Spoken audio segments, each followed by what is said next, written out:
Ndiyanibulisa kwakhona ezase TV ngesixhosa.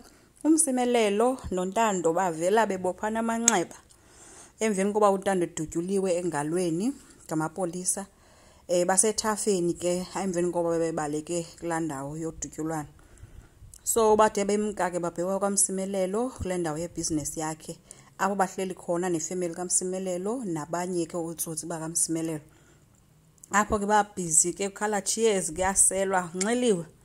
Umsimelelo umane egalelana phansi utywala caba uthi kwabo bafele empini nabo bayabagalelela.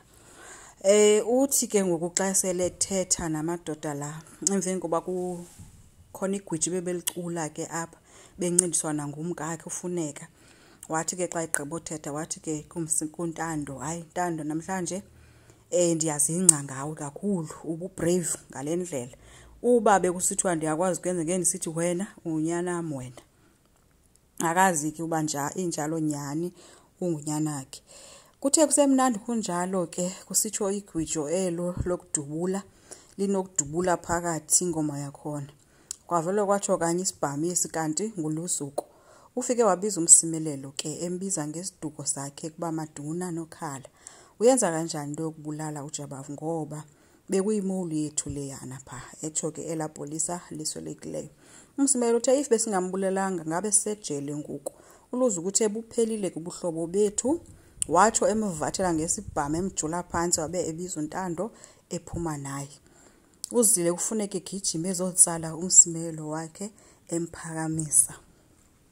Ubulelwa ngapha uncokolwano nobomi emveni kokuba uluzuku emshiye nje kanjalo engakhange amxelele into yoba uyaphi.